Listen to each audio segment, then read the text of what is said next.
Today, we are going back to Africa. Not literally, of course, but virtually.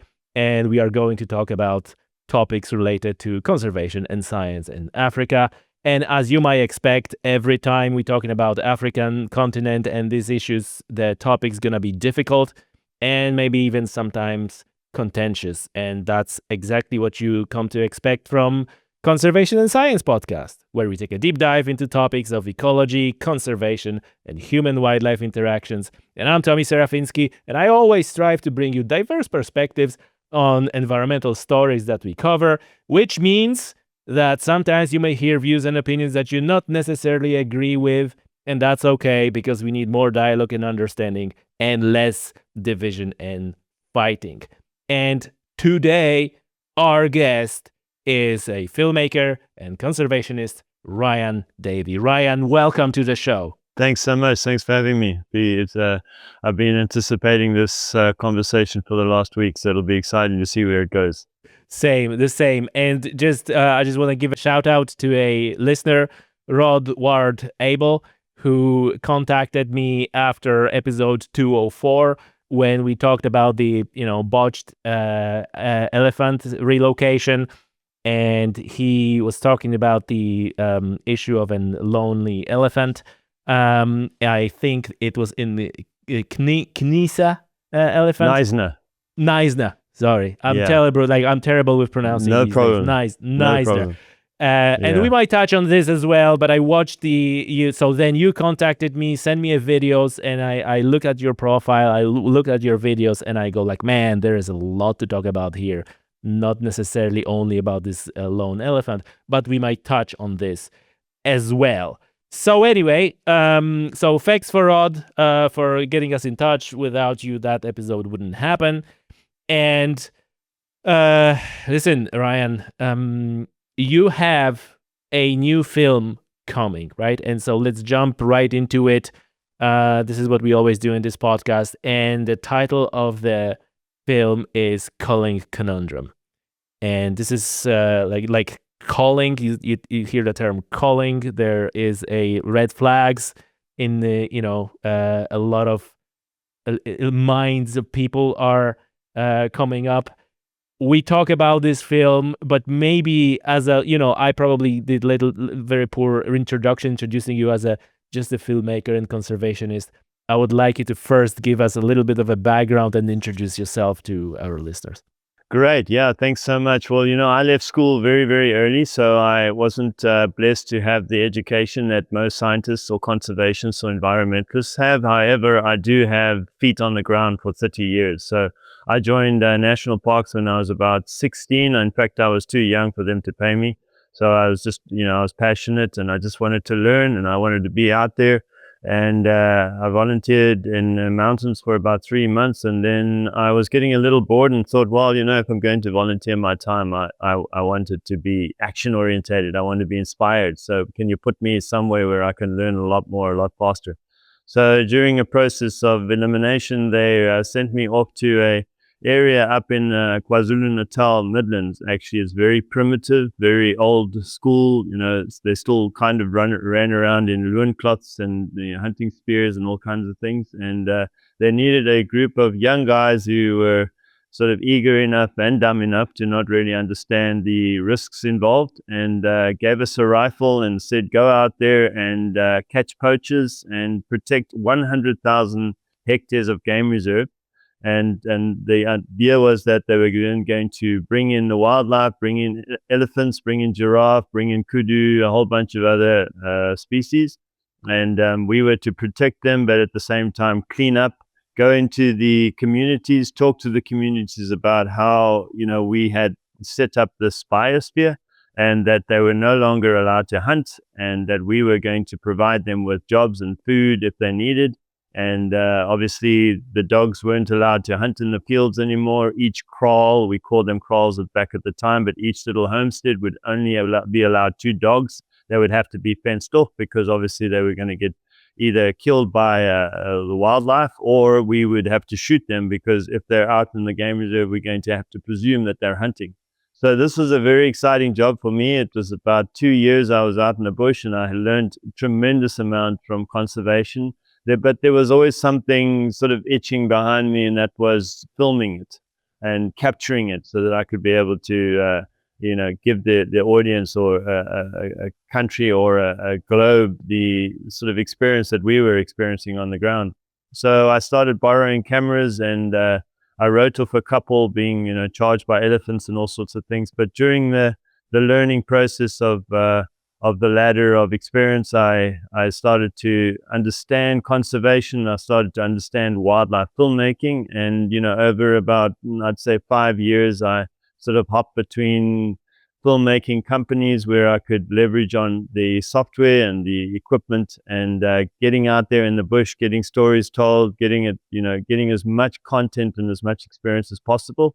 And then when I was 23, I went on my own, started freelancing, and started making wildlife films for National Geographic, Discovery, Animal Planet. And ever since then, I've sort of globetrotted, just getting stories in and out of various territories with regards to conflicts, with regards to species that are on decline, with regards to, controversial topics that need to be focused on or need to be attended to in a very sensitive manner. And that's where I'm at today. I'm taking 30 years of experience in the bush, both on the ground as a environmentalist or conservationist, and as a filmmaker, and being able to take that experience and give it to an audience and say, right, this is where our issues are at the moment, and I'm the filmmaker, so I'm going to capture these issues. And instead of me preaching to an audience, I'm rather going to tell it like it is, and then let the audience decipher on what would best be the solution to these problems. Yeah, this is great approach. I think this is great approach. And like, man, like this is not even like, this is probably a material for another episode. Like when you like go to these people, it's like, oh, by the way, you're not allowed to hunt, and like, oh, it's only two dogs alive. I presume that didn't go too well with the locals. It depends on the tribe. If you're dealing with the Xhosa tribe, they're okay with that kind of thing. Unfortunately, and I don't mean this in a disrespectful way, but the Xhosa tribe, they're not very hardworking tribes, and they tend to be very chilled. So if you come to them and you say, "Look, we don't want you guys to hunt anymore," they're like, "Fine," because hunting is hard work, but we can give you jobs and we can give you food. So they're like, "No, that's fine." But then when it comes to the Zulu, that's a whole different story, because the Zulu by nature is a hunter, and the man is the man of the tribe is very strong, very arrogant in a way, but super protective of the culture itself. And it's in their right to want to hunt. So a lot of them were very apprehensive. And they said, "Well, if you're not going to allow us to hunt, there's going to be a war." And a war it was. We lost lives. We lost. Wow. We lost a lot of good people, and our turnover of staff was very quick.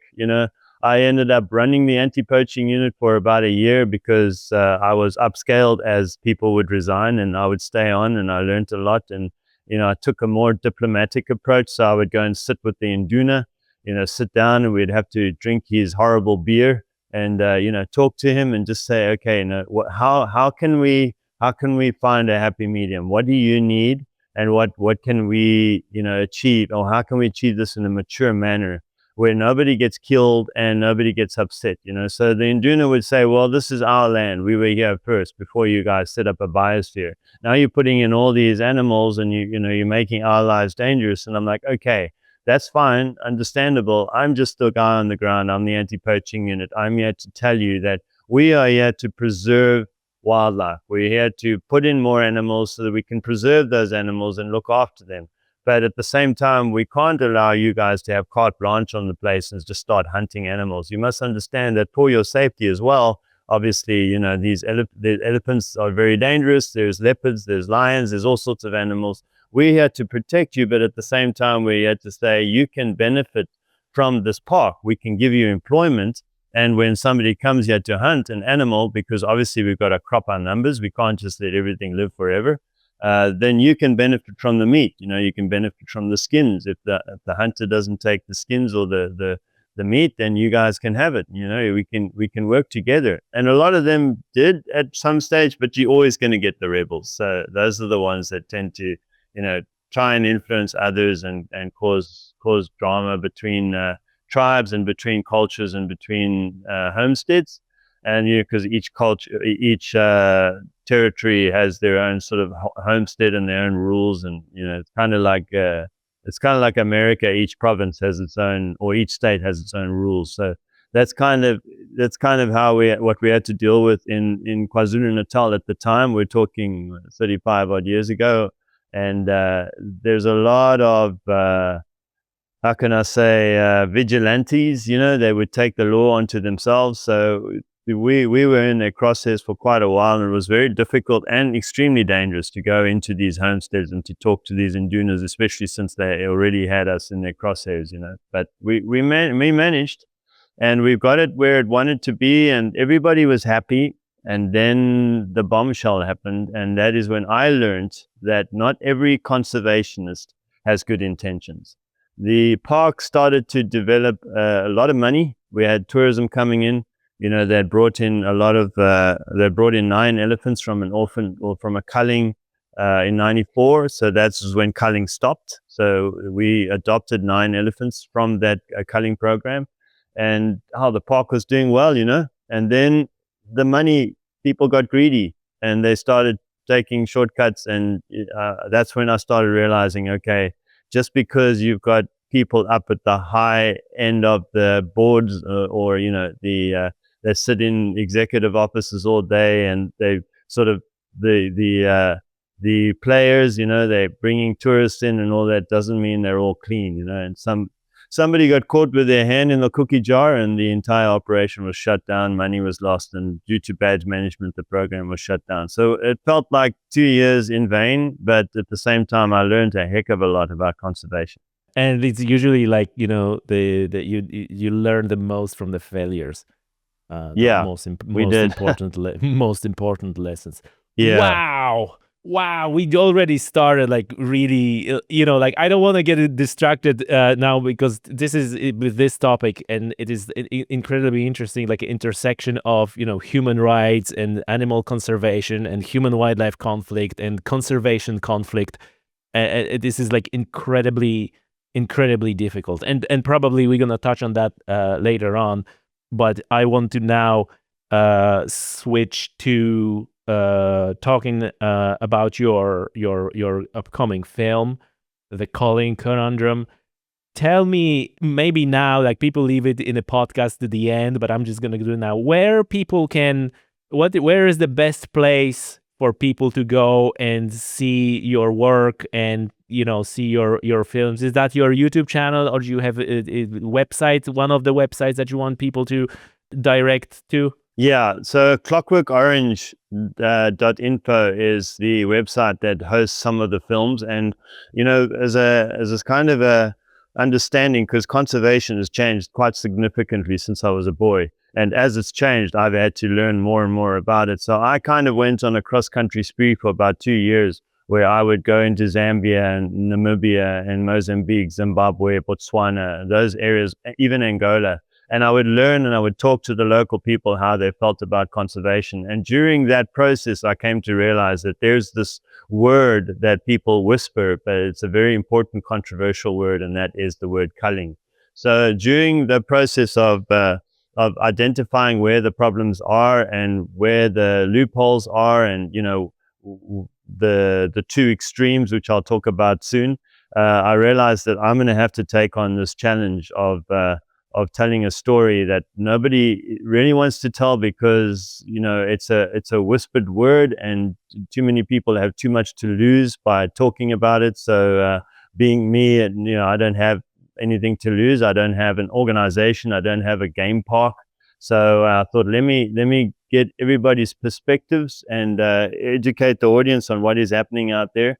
Because to be honest with you, 10 years ago, I would not have taken on this topic, not at all. I will openly admit that I was on the sort of animal activist side. I was on their side. I was like, you don't cull animals. It's a sentient animal. It's a sentient being. It has feelings. I was on that extreme sort of animal welfare extremist or activist side.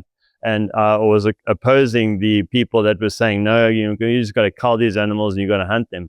And then I educated myself by going through this process of being on the ground, getting in the bush, talking to the local people, talking to the conservationists, talking to game park owners. And that's when I realized that, okay, we are in a serious situation where something drastically has to be done, but everybody's too afraid to do it. And it's a very, very controversial topic. So I had to approach this topic extremely sensitively, which allowed me to, which is why I traveled the distances that I did in order to get everybody's perspective. And that's how the film, The Culling Conundrum, came about. However, it's not complete yet.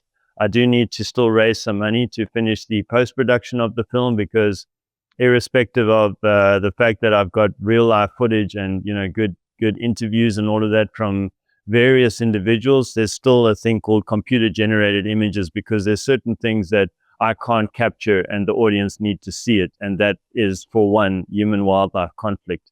And that is due to elements that we can also chat about, you know, with regards to both sides of the field, where you've got the animal rights extremist, where I was a decade or so ago, and then you've got your conservationists and environmentalists on the other side, you know. And Clockwork Orange was established because I feel there's a lot of gray areas in between, and the one extreme and the other extreme are saying, no, conservation's black and white.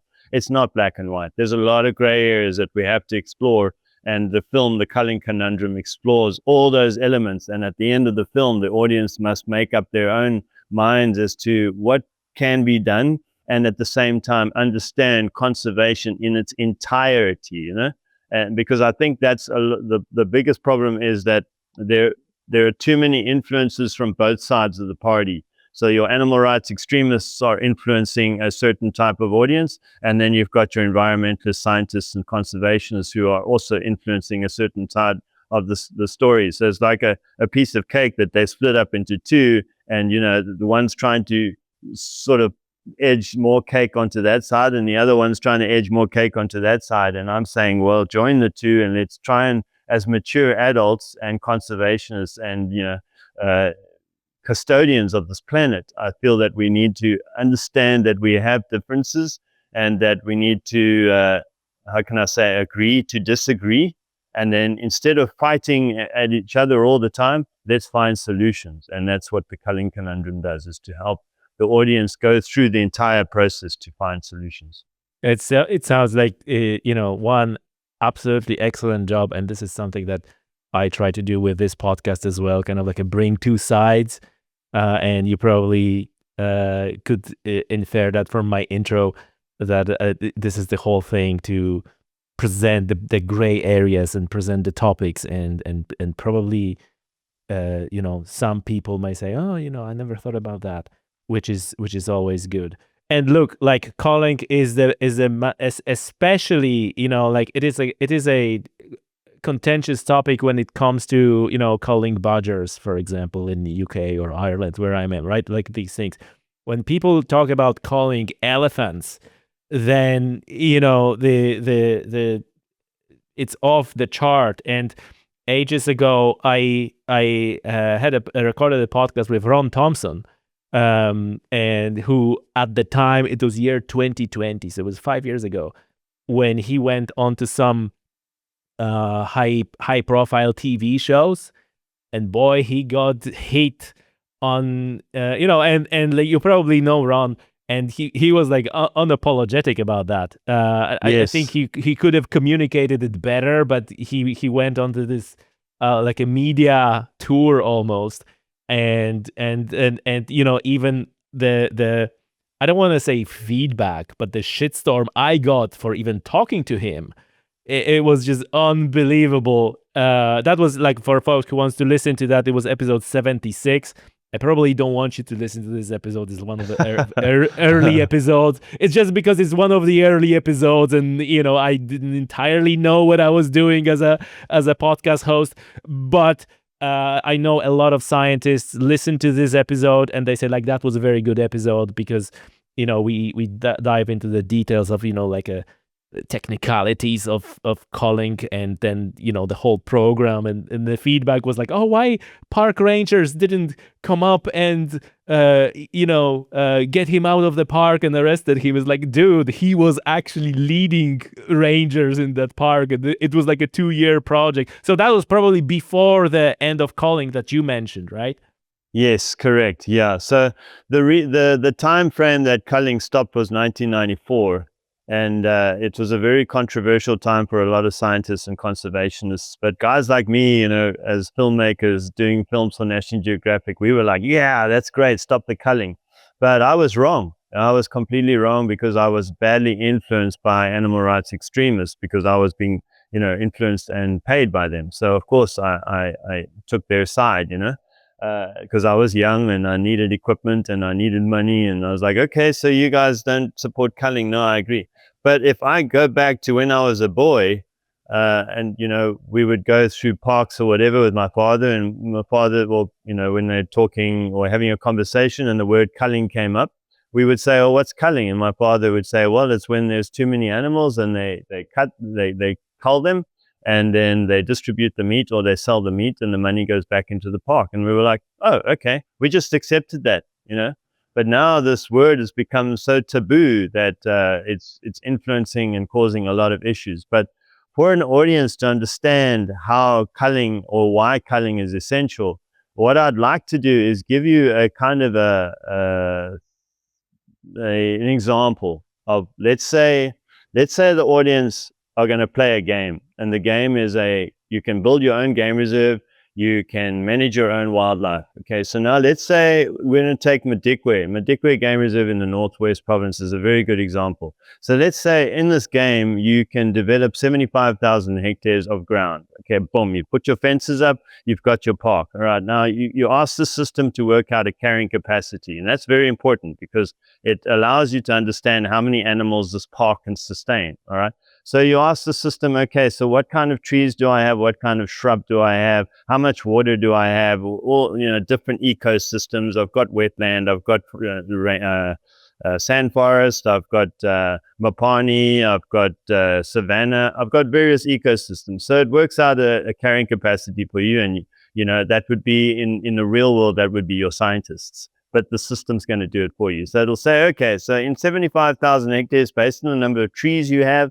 and the amount of water, you can have 200 elephants. You can have how many ever giraffe, how many ever kudu, wildebeest, zebra. You can have all of those animals but a certain amount only, because they're going to eat this much.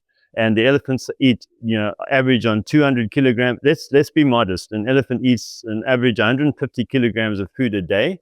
You've got 200. So what the carrying capacity does is it allows you to understand, okay, so you have that much vegetation, you have that much animals.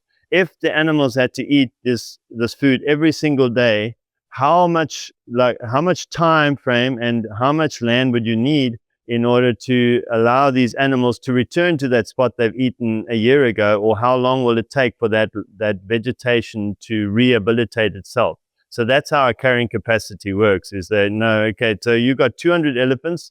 For those 200 elephants to eat 150 kilograms of food every single day, the park will sustain itself. In other words, as the elephants move around the park and they return back to where they started, that vegetation has now rehabilitated itself enough for those elephants to carry on eating. But you've got to manage it. So now this person is playing the game, right? They've got their 200 elephants in their 75,000 hectares. They've got their kudus. They've got everything. They've got game vehicles coming in. They've got their lodges. Wow, the park's making money. But in the interim, there's this little warning going in the top of the corner saying, alert, your carrying capacity is starting to exceed. Your elephants are breeding, because that's what they do. They eat, sleep, procreate. So you got to sort that out. But you're putting that aside because you're now making money, and you're like, no, I'll sort that out later. I'll deal with that later. So no, we're all good. Everything's thriving. Vegetation's lush. There's plenty of water. In the meantime, this thing's firing at you. It's saying your carrying capacity is becoming excessive. You're getting to 500 elephants. So as time speeds by, because obviously the game's going to speed up in sort of fast forward mode. You can't play in real time. Otherwise, by the time your elephants are fully grown, you're going to be an old man. So one day you're playing your game and you're making lots of money, tourists are coming in and out, and then suddenly there's this big red alarm saying, warning, this park is going to degrade and you're in serious trouble because you've exceeded your carrying capacity to the point of it being extremely dangerous. And that's where Madikwe is right now. There are 1,600 elephants and their carrying capacity is only 200. So that's why I Whoa. always like to, yeah, exactly. I always like to ask the audience, what would they do if they had that many elephants in a park that can only sustain 200, right?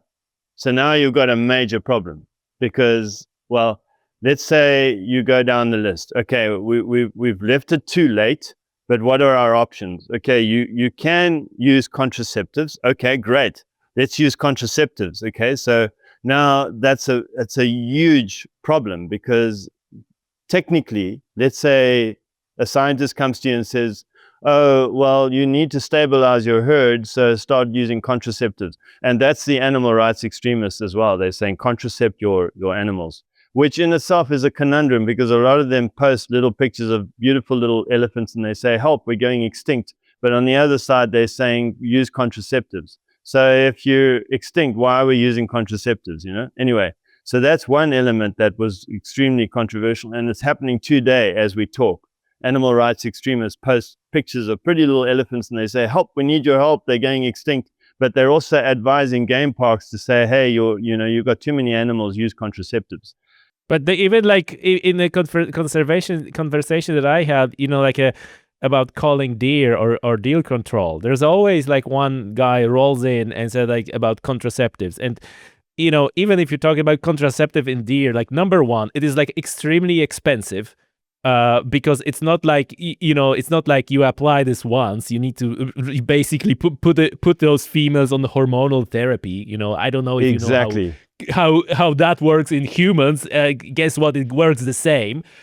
So Exactly. it's expensive and it requires constant maintenance. You need to repeat that and repeat that. And something that is not even discussed that often, like massive cost of this, massive operational cost because you need to keep maintaining that. And also there is actually animal welfare aspect of it. Like you darting those females, like, how often? Every month, every year? Like what is your weird game here? And that's it, just deer. Now I just can't imagine like elephants. Have you ever seen an elephant actually? Yeah, it's a massive animal, and exactly that. So now you've gathered all these dollars. You've got amazing dollars. Now you're going to start using that money very quickly because now you're dealing with a heck of a lot of animals that you're now going to have to use contraceptives on. That means helicopters, vets, crew, you name it. But the technical element of it, and I want you to put yourself in that position as the gamer, managing your little park in your screen. You've got your 75,000 hectares, you've got 1,600 elephants, which is 1,400 elephants too many. And the system is saying you cannot play anymore. We're closing the gate. No tourists are coming into the gate until you sort out your carrying capacity because the elephants are eating the park out of house and home. They're not only affecting themselves, they're affecting every other species. So it's like somebody sending 100 people into your house and they eat all your food and they leave, and there's a huge big mess. Everything's broken. You have no more food in your house, and you don't have a lifestyle. You don't have a livelihood coming in. So you're going to starve to death because of these people that came and now they're buggered off. So it's quite similar in that these elephants are eating everything, and they're leaving the other animals to starve as well. So now you're dealing with this issue. Okay, we've got to start paying. Okay, so the helicopter arrives and the guy with the dart gun, let's just put it, sort of spoon feed the audience. The guy's sitting in the helicopter with the dart gun. You're flying over a herd of 60 elephants. Okay, 60. That's only 60 out of the 1,600. So 60 elephants, it's a lot of elephants. Okay, so now the guy says, okay, let's dart that female over there. No, we dart that female, but in 5 months' time, her medicine's going to wear off. They're going to have to dart her again. How do they know it's that female? Are they going to put a collar on every single female that they dart? The practicality of it is way off the charts. You just cannot manage them. It's beyond managing, So you say, okay, contraceptives, that's one way, but maybe we can sort of manage the number. The biggest problem with contraceptives, it doesn't take away the immediate problem. It doesn't make the 1,400 elephants just suddenly disappear. You still got a problem, you know. You're going to contracept some of your elephants, but how are you going to manage that? I don't know. You could paint a big cross on them, but elephants, you know, they're in the mud, they're scraping against trees, they're in the water. That paint's going to wear off. You could paint the whole elephant if you like, but it's not going to look natural anymore with a bunch of pink elephants running around the forest, you know, because those are the ones that we've contracepted, but it doesn't make any sense. At the same time, yeah, and like you said, it takes time, right?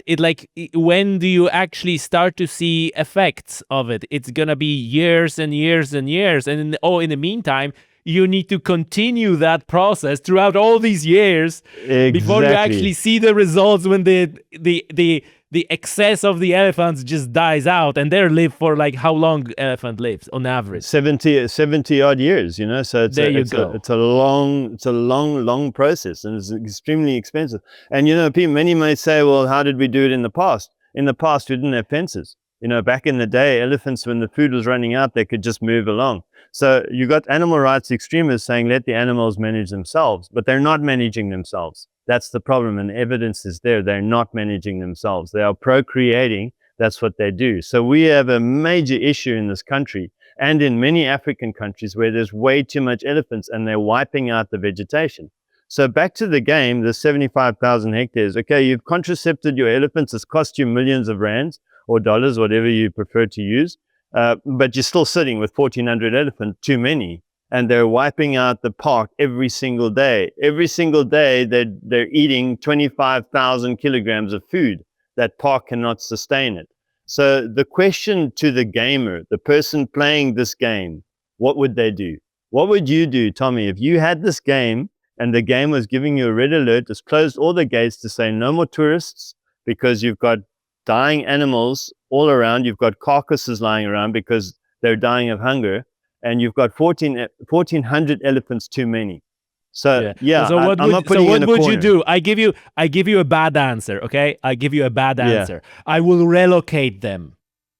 Okay, all right. So relocating costs a lot of money, all right? And you need vets, and you need crew, and you need permits, and you need all sorts of things. But first of all, if you're going to relocate these elephants, you're going to have to find a buyer, right? Where are you going to relocate them? Like I have thousands of elephants. Yeah. Anyone taking any takers? Exactly that. You call anybody and they'll be like, oh, we're trying to get rid of ours. Do you want some? No, we have 1,400. We don't want any. Okay, we're trying to get rid of ours. You can have them. We don't want them.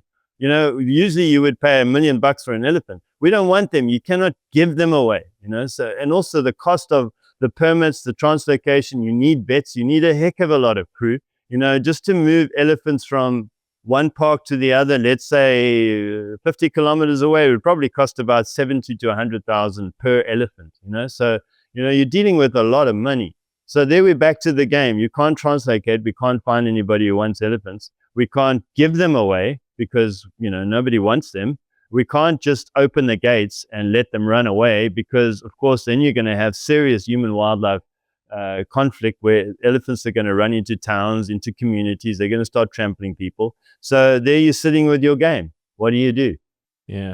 And there's another thing that I want to say here that in episode 204, I was talking with Jens Urlich, but it was his second appearance. He appeared on the podcast before that as well. I don't remember the number, but folks, you can search in my podcast or on my website for Jens Urlich, and he was I think it was in South Africa as well when there was like too many elephants, but I think it was like a small number. I don't know if it was like a couple of those elephants, and they advertised that and they contacted all those, you know, animal rights activists, those anti-trophy hunting people, Ricky Gervais and the likes, you know, through the fans, through the managers, and say like, hey, take them. Like, you are so vocal about trophy hunting, about all this and that, take them. And they were trying earnestly for a long time. Even fans reached to them. Crickets. Yes. So everybody is like, oh, you relocate them. But when it, you know, push comes to shove and you can use your actual millions to do something about it, then right? And then he recorded a video standing on a, like a shot dead elephant cow, and says like, well, this is how it ends. You had an opportunity, you're so vocal, you're whatever, and there's how it ends. And then what he said, like, curiously, usually when you post a video standing on a dead elephant or next to a dead elephant, it's a shitstorm, mainly whipped up by all those usual suspects. And he said like, and this time nothing, like just no one had anything to say because they had an opportunity to do something. And then another thing is like, exactly in 2000 and 204 we said like, okay, even if there is IFA who just decided to move the 200 elephants somewhere, and the absolute humanitarian problem, let's call it like mildly, that created, you're probably aware of that as well in Malawi and so on. Yes, I am. I'm doing a story on it. Exactly. So that was in 2004 and 204, episode 204. So that is not just that not going to work, and other things that you said, that elephants is like, oh, leave it in Nate. Elephants used to cross continents. Yes, and like as a someone who is all for nature and restoration and anything, like that's not coming back. That's not coming back. Short of like a massive catastrophe, massive pandemic, collapse of civilization situation where elephants are crossing continent in search of food, and then you have like essentially you have a big massive national park. But we not in that situation. So long story short, as a gamer, I say like, can I click on those elephants? Can I select my excess elephants and click delete on them? Exactly. That's the thing, and that's why Clockwork Orange is sort of quite adamant about the fact that yes, unfortunately, we do have to cull. It is a word that many game reserves don't even want to whisper because they're worried that if they do cull their elephants, they're going to get boycotted by the animal rights extremists. And because the animal rights extremists have more money, it's really powerful marketing strategy to save animals. It's really, you just put a little picture of an elephant and say, help us, we're going extinct. And man, you'd be surprised how much money flows in. So the animal rights extremists, these animal welfares, they have a lot of money and they can market with that money. And so when they market against a game reserve, they've got the money to market and they've got, powerful influences. So if a game reserve, even though there's no moratorium on culling, it's just a heck of a process to get to the point of culling. Once they have culled, now they've got to deal with the animal rights extremists. They're saying, look at these guys, they're killing animals. They not only make money out of animals, but they're killing animals. And they're killing endangered animals. Oh, that's true. That's right. Yeah, endangered or vulnerable, whatever the term might be. And the game reserve is saying, well, how else are we supposed to manage our numbers? We can't use contraceptives because it's too late. The numbers have got too big, thanks to the animal rights extremists who have, we can't even look at our animals these days without getting into some kind of a trouble. We tried to cull sort of incognito, but somehow word got out and now they're boycotting us because we're trying to manage our numbers. And a lot of these animal rights extremists are international. In other words, they're not on the ground. They've got nothing to do with our wildlife. Because they've got money and they've got power, they're trying to have carte blanche over our country and how we manage our animals. So getting back to this game, you have to manage the wildlife. You have to manage it. And the only way you can manage it really is by cropping or by sort of preserving the vegetation by managing your numbers. And there's no reason why you cannot crop or cull without making it sustainable. So there are starving people in Africa. We could send that meat to them. There are starving communities in South Africa alone. That meat can never go to waste. I was part of a culling problem elephant cull in Zimbabwe 3 or 4 months ago. And an elephant was culled nearby. And within, I would say, 3 or 4 hours, there was nothing but bone left on that carcass. There wasn't a single piece of meat that didn't go to waste. There might been a little bit for a hyena or two, but there was nothing left for the vultures. They got to the carcass and they were like, oh, there's nothing here. So, that's the thing. That's the point about culling, is that it can be sustainable and you can benefit by by sort of working with your communities in finding some sort of a collaboration, so you have to manage your numbers. Obviously, we've determined that you can't translocate, you can't use contraceptives because you've gone beyond that point of no return. So, and you can't just open your gates and let the animals run away into the wilds. Ironically, some people have done that, and it's caused major havoc. And obviously, a human-wildlife conflict escalates, and people die and land up in hospital. Those animals will be killed as well, right? And they're going to be killed in a way worse way, because they're not going to be killed by someone who knows what they're doing. They're going to be poisoned. Correct. They're going to be trapped, snared. All sorts of nasty deaths are awaiting them, or hit by a car. Like some ugly thing is going to happen, and likely meat will be wasted. Absolutely. So for instance, in Madikwe, we're dealing with a situation now where there's no resources. So when there's a bit of a drought, these animals are dying long, horrible deaths of hunger. So an animal that weighs, 6-7 tons is going to take 3 or 4 weeks, maybe longer, to die of hunger, as opposed to one bullet to the head to put it out of its misery.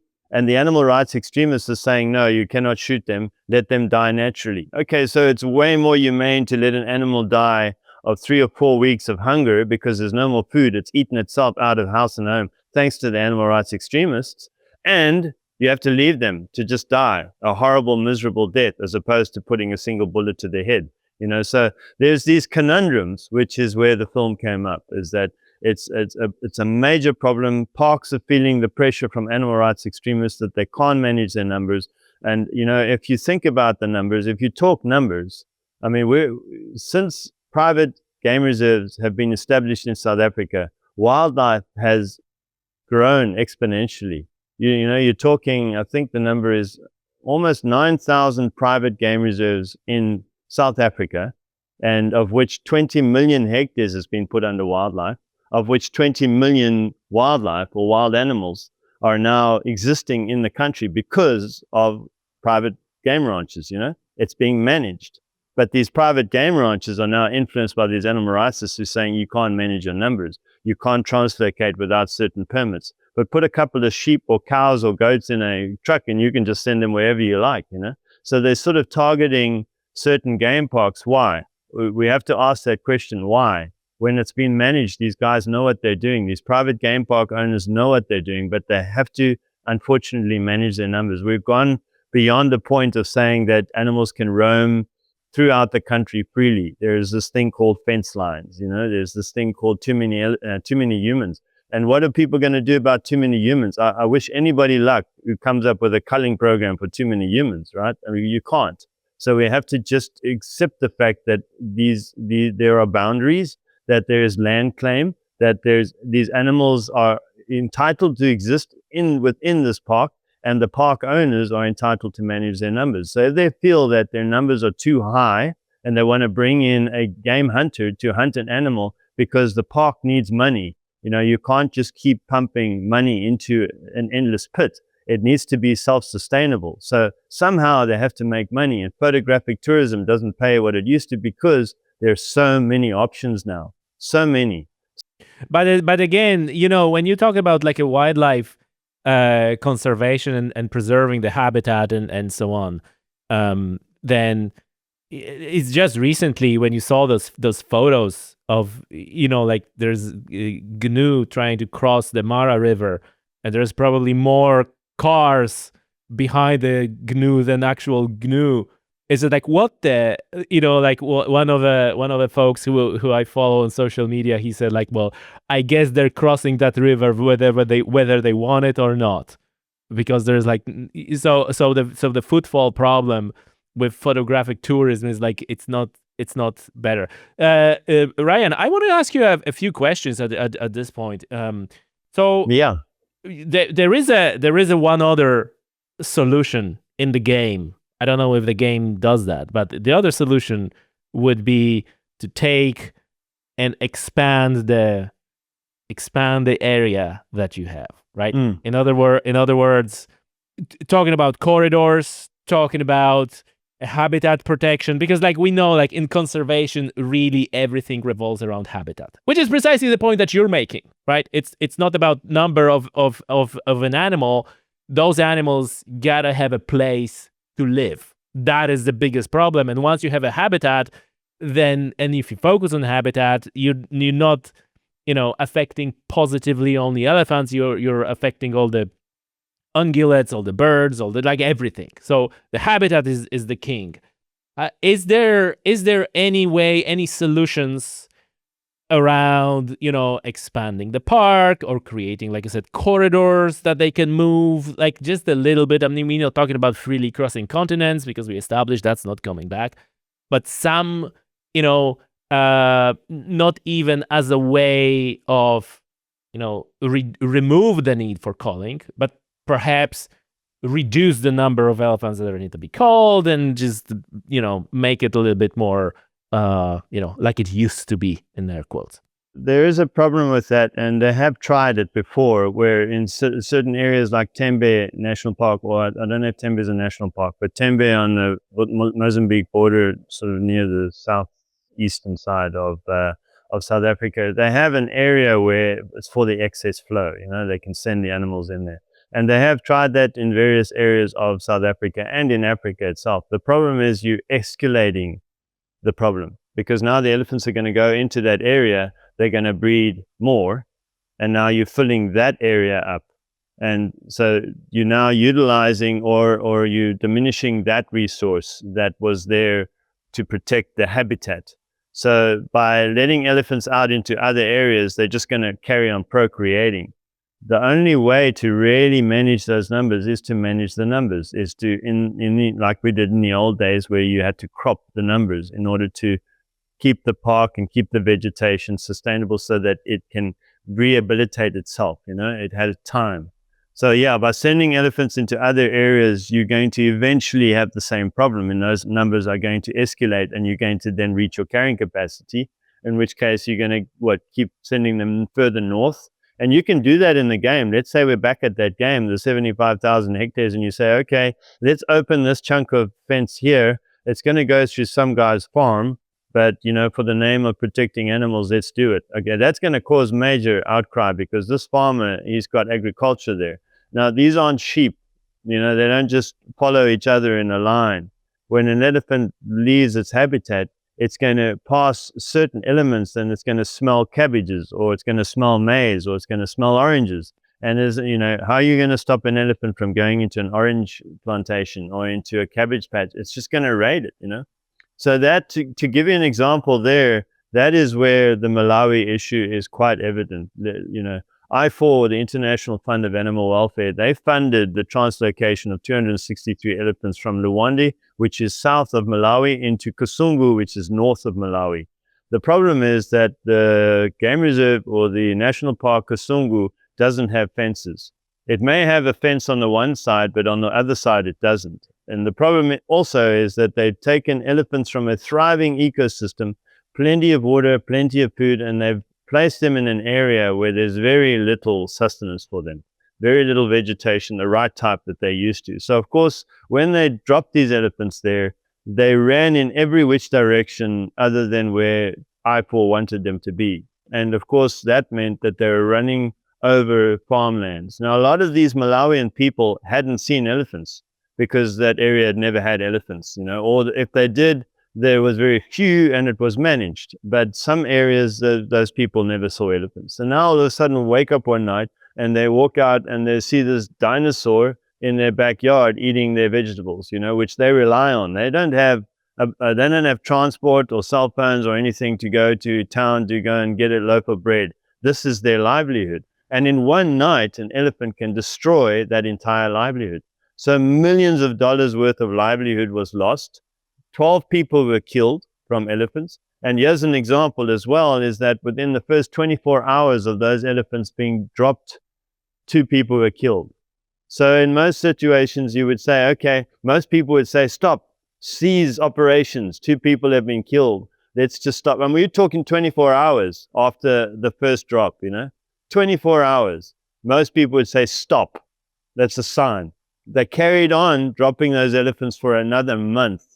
Subsequently, 2 years later, we now have 12 people dead. We have 80 elephants unaccounted for. In other words, they've been killed by the local community. They've also, let's say, kidnapped orphaned elephants, and they've put them through horrible, torturous, deaths, because the communities are extremely angry. They're frustrated, they're upset, they've lost their loved ones, they've lost their livelihoods. So these creatures, they want to love them, but they hate them because they've destroyed their lives. So when you're talking corridors, we're assuming that elephants are going to walk in a single line. You're going to say, I want you to walk from here to here. But unfortunately, they don't. They smell something and they veer off to the left and they go and raid a crop overnight. And then, they'll even so much as destroy a home made of mud, which doesn't take much, but they'll destroy the home because they can smell there's wheat in there. Now you've got a guy or a woman or a family sleeping in this home, and all of a sudden there's this humongous dinosaur breaking the house down, and it wants the maize. So people are getting trampled, they're getting injured, they're losing, kids are becoming orphans. It's a terrible, terrible situation. And, in defense of I4, they have to move the elephants, right? Because they're saying Luanda is exceeding its carrying capacity. So instead of culling, let's move the elephants. But now, should we not rather have culled? Because now we're losing our own people. We're causing millions of dollars worth of damages. Those elephants are getting killed in horrible, horrible ways. We're talking spears and assegais and anything they can find to throw at an elephant. I mean, some of these elephants have got 50 holes in them, based on punch holes from an assegai. That's a horrible way to die. So we're dealing with sensitive issues, but at the same time, I feel that the options have been exhausted, and we're back where we were before culling had been banned in 1994. Yeah, and once again, episode 204, we talk in detail about this particular issue that you just described here in Kazungu, and the conflict that I4 caused, and that was just mind-boggling how anyone even allowed this to happen. Listen, Ryan, I need to ask you another question. Genuinely interested in like, what is a natural mechanism of controlling, like how before human developed the land for farmland and cities and all, how elephant numbers were controlled? Because even if we give them the entire freaking continent, and they were on the continent for hundreds of thousands of years, literally hundreds of thousands of years, and not just bush elephant. They were straight tusks elephants and mastodons, and like the whole slew of pachyderms and rhinos and so on and so forth for tens of thousands of years. Surely you would think like, yeah, at some point they would do the same. It's just a matter of time. So I'm just curious, like, what was was the mortality higher? Was there any saber-toothed tigers and so on that were actually predating on either young, because I don't think that anything could kill the adult straight tusk elephant, or at some point whether primitive modern humans probably were a significant factor that was keeping them in balance. Like how did that used to look like, that the same situation didn't play out only on a scale of the continent? Yeah, there is numbers that have been thrown around that in the past there was something like 400,000 elephants, roaming African continent. But we're talking about various dynamics that have changed considerably. We have put up a lot of fences since that time, and the human race has quadrupled in that time. We used to be a carrying capacity of about 3 billion per planet, and now we're at over 8 billion. So there's too many people, and each person wants their own territory, so they're fencing off areas. So of course the animals can't roam the way they used to, where that's where the animal rights extremists are saying that these animals will manage their own numbers. And that's fine if we didn't have fences. But now we have fences, we have too many people, and they've stopped hunting. So yes, elephants used to have a a means of being culled, and that was hunters. They were hunted naturally, and they would die off, and there was the balance because they could roam where when the vegetation would die out and there was no food, then they would, back in the day, they would migrate. Now they don't migrate anymore. They just kind of move wherever they can find food.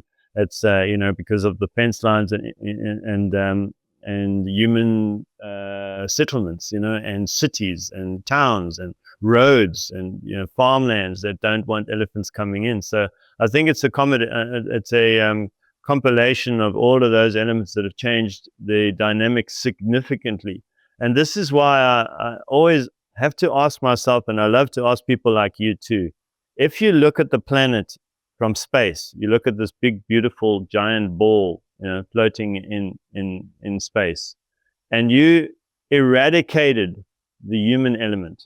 You took the human element completely away, and don't leave any element of human, interaction or human resource or anything. Take the cities, take the roads, cars, planes, jets, whatever, and the humans themselves. Just pull them completely off this planet. Do you think that this planet would thrive without humans and without the human resource and without the human influence? Yeah, I think it would. It did for millions of years before, we were here. So I'm pretty sure it would. And then one has to ask, okay, so why have we been put on this planet? Why are we as a species here? I don't know. I don't know the answer to this thing, but I think that it's sort of adjacent to what you're saying. My thinking, I always say that let's imagine there is a perfect national park or perfect wilderness area, right? Is intact, wild ecosystem, full assemblage of species, trophic cascades, the whole deal, right? The only thing is, people are not allowed there. You're not allowed to go there. No people, nobody, even film crew are not allowed to go there. You know what? I'm not interested. Does it even exist? Yeah. You know what I mean? Exactly. So there is this interesting relation to some extent. You ask the question why we want to preserve this. Why we, do we, how many elephants do we really need? And do we need them? Do they actually do it? And this is a genuine question. Do they really still do any, ecosystem services? Do they play the role, or are we keeping them just as a, basically because we feel good about them? I don't know the answer, and I understand these are a little bit of a devil's advocates questions, but at some level they are valid, I think. That gets back to my question. If you had to, take away the human element on the planet, then yes, the system would thrive, and it would probably, the numbers would exceed and they would procreate, but they can move as they wish. So if the numbers get too much, they can go further north and find food, and then as the season changes, they can come back again, because given that time, the vegetation time to rehabilitate itself. But we are here. We can't take that away. So I think my personal view is that the human has been put on this planet to manage it. We're like the gardeners. We have to manage this planet. We're the only species on this planet that utilize resources from the earth to grow. In other words, we make cities, we make roads, we make airplanes. You don't see elephants building cities. You don't see chimpanzees building rockets to space, You don't see any of that. All they do is they eat, sleep, procreate. That's their job, Whereas the humans, we identified that we have intelligence of some sort. Yes, that's questionable, but of course we've built cities, we've done incredible things. But at the same time, our duty, I believe our primary duty, is to manage the beautiful planet that we've been put on. And in most part, I think we're doing okay, but there's certain elements, because we are so influenced by animal rights extremists, we're feeling like we're losing control of Africa because of the influence that animal rights extremists like IPOR and others to the likes thereof are having on our continent. And most of these people aren't even here, and some of them have never even walked or set foot in a bush, So what gives them the right to tell us how to manage our numbers and our elephants, Everything used to be managed super well. And I4 then paid CERU to pay Sandparks, the South African national parks, to stop the culling in 94. And ever since then, things have gone pear-shaped, And I'm not talking from a bias. I would love to say to you, wow, CERU made an amazing thing by, paying Sandparks to stop the culling. They did an incredible job. That's wonderful. I'd love to say that. And coming from a wildlife filmmaker, my camera doesn't lie. I've seen the degradation in vegetation. If you go to Madikwe, I made a film on that under the True Green Alliance. If you go to Madikwe, the analogy in the film is that it looks like it was hit by an atomic bomb. Like there's just degradation everywhere you go, and the numbers aren't managed, and it all boils down to greed, because money's coming in, there's tourists, there's lots of animals, but there's no scientific base on how we manage those numbers. And there's a carrying capacity for a reason, and that number's well exceeded. And you ask yourself, the carrying capacity in Madikwe is 200. How do we allow it? How do we as humans allow it to get to 1600? It doesn't happen overnight. I mean, we're talking decades. And in those decades, they have not figured out a plan. Now, when the game's saying, shut all the doors, shut the gates, everything, cancel everything, you are killing your reserve by not managing your numbers. And you're not just killing the elephants, but you're killing all the other species. And you know what? At the end of the day, humans are going to be affected. Yeah, I think that's the biggest thing, right? That this is like the whole habitat, and we said like habitat is the king, and that is affecting the whole habitat. It's not limited to an elephant. And I just want to. It goes all the way down to the soil. And I think I saw the movies you mentioned from True Green Alliance where the elephants were just like kicking the vegetation, like a tiny vegetation from the ground and eating exactly and eating it. Look, so for folks who are listening to that, like I like, regardless whether you think that humans were put here to manage the planet, and I'm not judging that is a way of looking at it, but even if you have a different view on that, I think that at this point it is our responsibility, regardless what you think where we came from, and whether we were put here to manage the planet, or whether we basically found through the natural processes of evolution where we are, and we have a brain. Like, this is our responsibility now to do something about it, especially when the aspects like ethics comes in, because like you mentioned, you probably don't want to let those elephants and everything around die horrible death. You want to preserve human life, and this is a very hard question. This is a very hard topic. Absolutely, because we are dealing with Ryan, sentient tell things. Tell me how big of an impact is having those animal rights movements, because I'm just trying to establish, like, I think they're not on the fringe, right? But what in terms of the real impact, is it like 50%? Is it like, I know it's hard to quantify, but how much of that is driven by resentment that, like you said, rich people in London, they're doing their thing, they never seen the goddamn elephant in their life? And how much of that is the real issues happening on the ground? Because part of me says, like, well, like, who cares what Ricky Gervais says? Let him have it. Like, we gonna call the elephants anyway, because if we won't, then like, oh, they're gonna boycott us. Well, look, if the elephant's gonna destroy the ecosystem, people will not come there anyway. The net result is exactly the same. And the interesting thing is that the Madikwe, right? The Madikwe game reserve. I saw the photos and footage from that place, and then I went to their website and I saw the pictures on their website, and they're different pictures. And I'm just wondering, like, on what extent someone looks at the folder that they're selling, your 5-day safari, like whatever, beautiful habitat picture, all those things. And they come in and they see what you saw.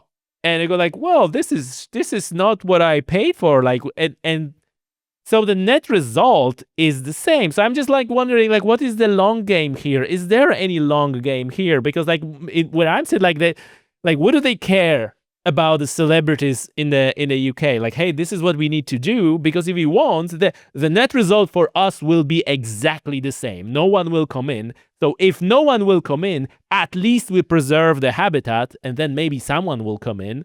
Well, otherwise. Well, I think when you ask a percentage, it could be 100% influenced by animal rights extremists, because if we don't do something, the private game farms are going to lose their farm. You know what I mean? They're going to be eaten out of house and home because they're not allowed to manage their numbers. So they're having a massive influence, but at the same time, and that's why I'm prepared to do these kind of talks, because, and of course, in the Culling Conundrum film, it will be mentioned how much influence the animal rights extremists have on an audience, because they have these campaigns about animals and about extinction paranoia, and people are buying into it hook, line, and sinker. But of course, it's all based on money, I mean, if you think about I4 is a multi-million-dollar industry.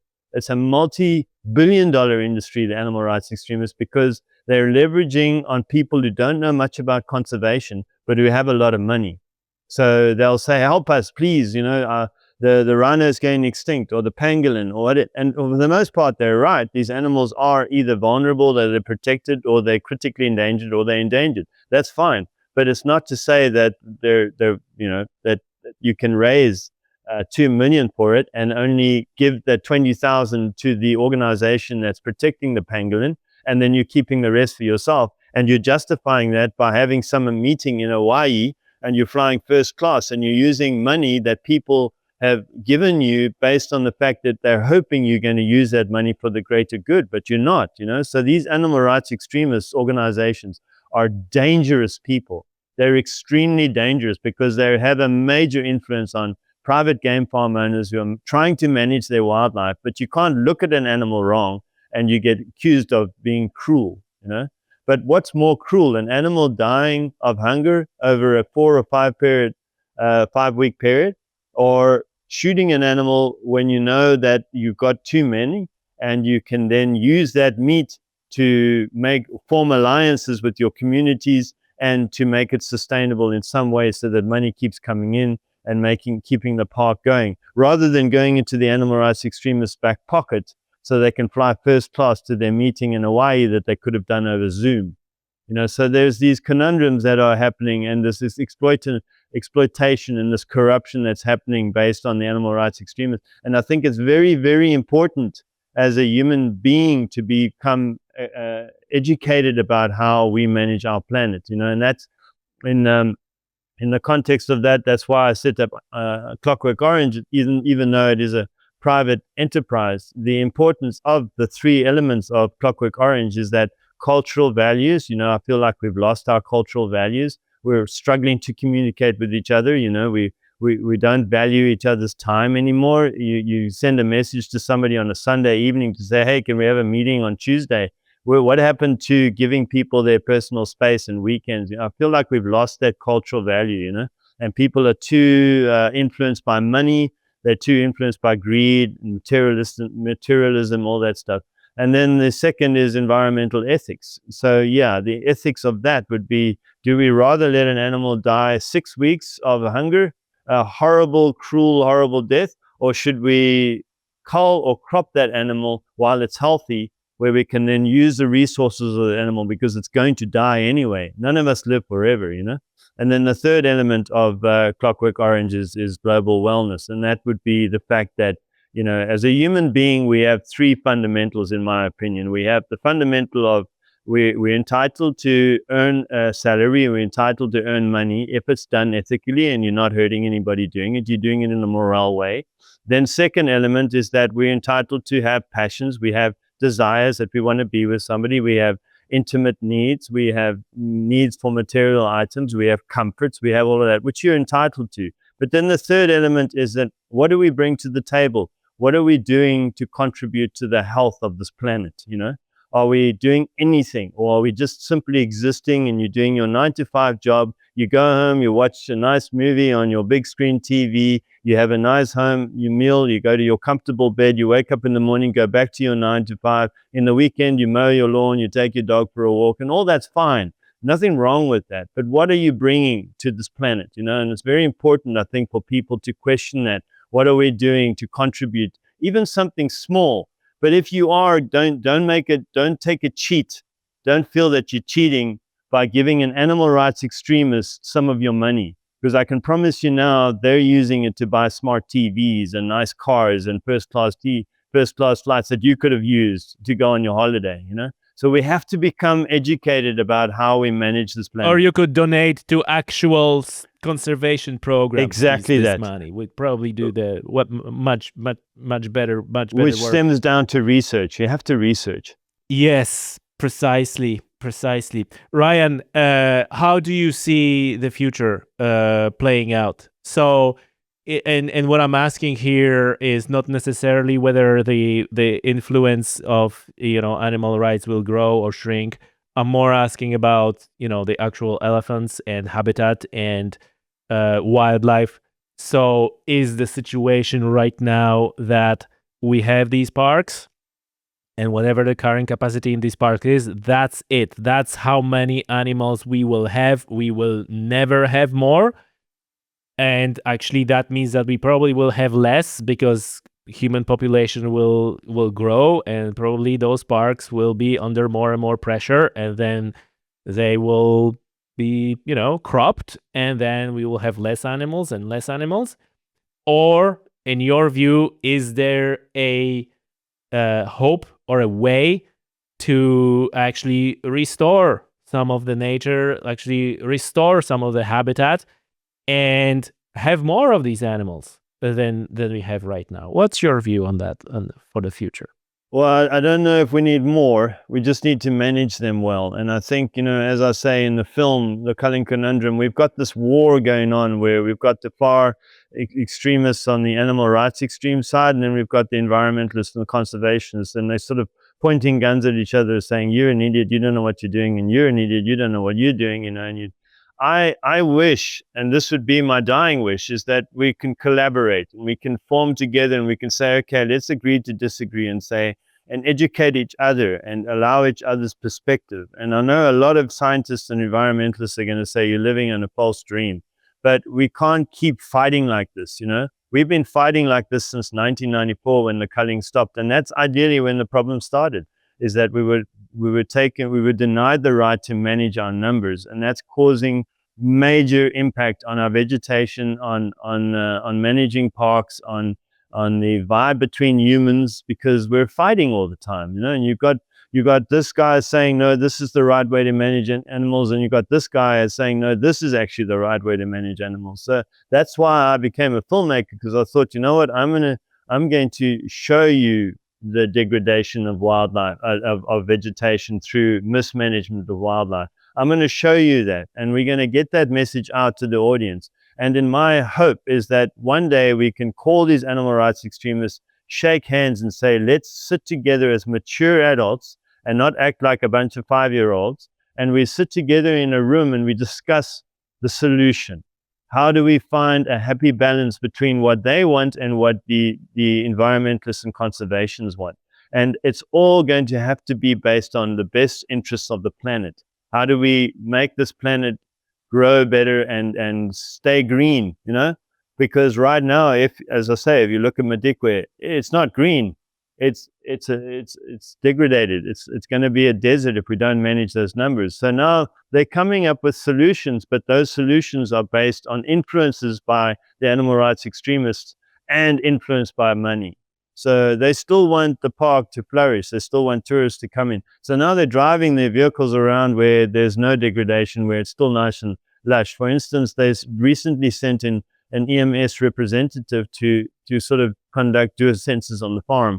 And they took them to areas where it's all lush and beautiful, because it's in the middle of winter. So of course everything's nice and green. So Of course, EMS said nothing wrong with this park. It's beautifully managed. Everything's fine. Carrying capacity is great. I don't know what you're talking about. In the meantime, back at the ranch, animals are dropping dead from hunger, and they don't see the fact that there's 1,600 elephants, 1,400 too many. And, there's the issue in Malawi, and we've got other issues in KwaZulu-Natal with elephants roaming around, doing their own thing because it's being mismanaged. So it's all to do with mismanagement, and that's unfortunately the situation we're in, is that passionate people have been pushed out of their positions to replace with corrupt individuals who know very little bit about conservation. And if we don't fix that problem, this country will fall apart. But if you look at the stats on what was before 94 and how the park was managed, it looked great. But ever since I was a boy, when you go into parks like Botswana, everybody was talking about the impact that the elephants had on the vegetation, and it's supposed to look like this. And these trees used to be here, but they're all gone now. And the marulas are damaged, and the baobabs are getting wiped out by the dozens. And you think, okay, well, what's stopping us from managing these numbers? And the bottom line is that it's the influence that animal rights extremists have on our planet, or at least on our continent, and on our parks. So the ideal solution would be that we need to find a happy ground where we can communicate with each other and find solutions that best suit the best interests of the environment, not people's pockets. And that's where the film comes in.